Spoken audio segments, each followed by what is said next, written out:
done a very brave thing and moved to New York City. She's from DC. We're thrilled to have her. Put your hands together for Brittany Carney!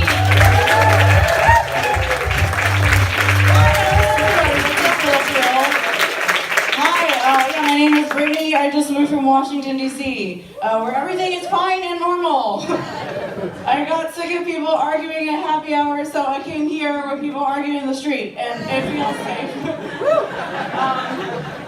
Right before I moved, I was excited because I got to go to something in the late fall called BlurredCon, which is a POC-centric anime convention, so it is the reason Trump won. And like, I love seeing other black geeks in costume, carefree. You know, I think it's a really gorgeous way to tell the ancestors, like, look, you did it! We've got time on our hands now!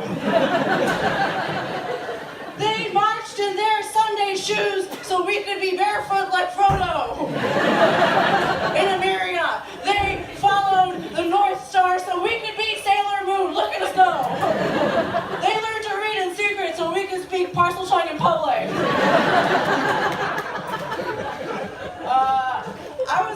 I was recently asked to host this Harry Potter burlesque show because, I don't know, being 30 is really cool. And I was going to write some erotic fan fiction for it about Hagrid and Sirius Black, but I didn't really get around to it. I'm such a Hufflepuff. And I was trying to improvise in the moment. I was like, hey, who do you guys think is an interesting pairing for Harry Potter erotic fan fiction? And then this chick yelled, Hermione and herself! Okay, this isn't the Women's March, calm down. And then this guy yelled, verbatim, he was like, Dobby and the Sorting Hat! And I was like, what would Dobby do with the Sorting Hat? And he said, anything you want! Which seems crazy, but upon further reflection, Dobby was basically enslaved, right, as this elf, but could emancipate himself by giving up the towel that he wore on his head, which he did reluctantly because he was scared of his own freedom. And fetish is often rooted in fear. What better partner for an elf than this sentient hat that determines your own destiny? Anyway, that was just like the most sexually profound thing I've ever heard. Step aside, Snape and Gandalf. Okay, I don't know. I'm black, I think. Nobody gives me credit, but part of it is like, I grew up mostly in Tokyo, Japan. My dad's black, my mom's half black, half Japanese, which makes me Ethiopian, and I guess Japanese was my first language, but I don't know, it's probably only obvious in my face when I drink because it turns bright red so quickly. Like, I get serious Asian flush syndrome, and I Googled this. 1/2 of people with East Asian descent turn rosy when they drink, and I'm just a quarter. I'm like, oh, well, thanks for passing that down, Grandma Michiko. That fraction of inheritance, how useful. What about strong attention to detail? Or long-time beef with Koreans, something interesting.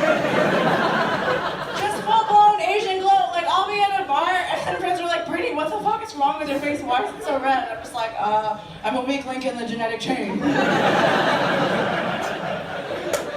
My black side doesn't have enough melanin, what can I do? I'm an urchin. I was living in DC for about 7 years before I came here, and this like bizarre reality of my time there is that I got with 3 guys from the University of Maryland physics department. Yes! And I have never attended the University of Maryland. I have never studied physics. I'm just not that attracted to social skills, apparently.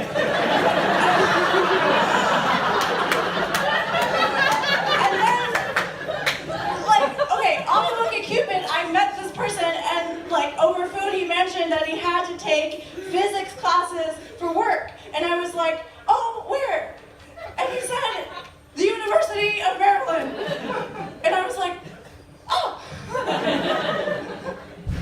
What a curious phenomenon. Could it be that the University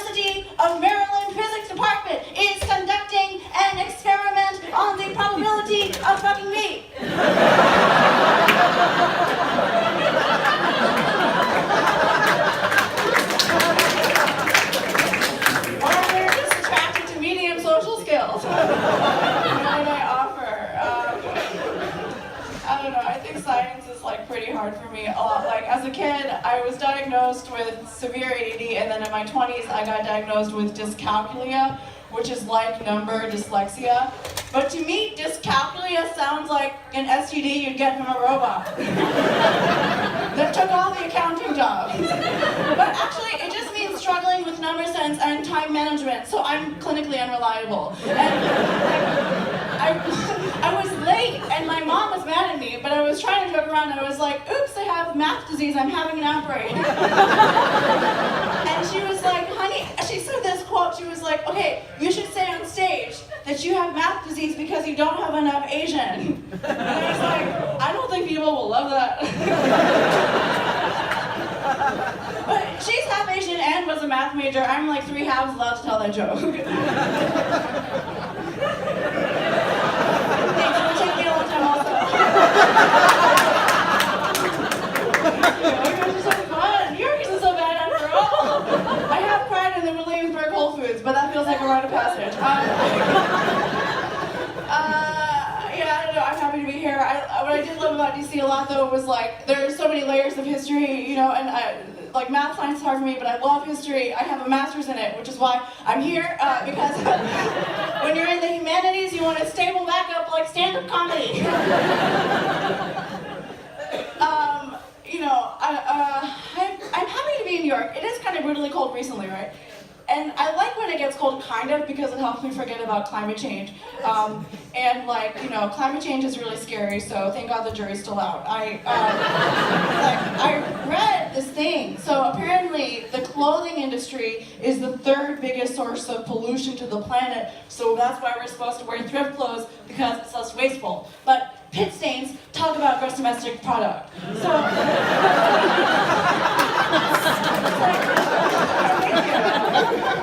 you don't feel like buying a Prius, just become a nudist, I don't know. And obviously, like, it doesn't seem that practical being naked all the time, because that gets cold, but also the earth is getting hotter, so suck it up. But don't suck it in, honey. Carbon negative, body positive. Thank you. And you can check out my TED Talk from my Etsy page.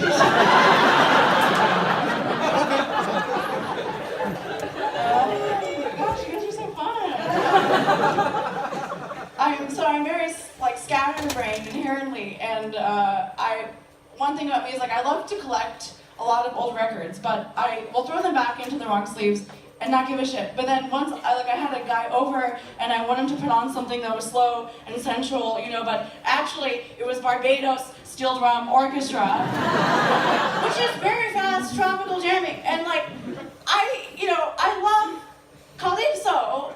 Like, my dad raised me on Harry Belafonte, but I wasn't trying to think about my dad. Also, can you imagine trying to bone to this rhythm of bum, bum, bum, bum, bum, bum, bum, bum, like, the jackhammering necessary to meet that tempo is possible only for a hummingbird of a man. And he was at most a pigeon, so if you're wondering, I did find Phil Collins.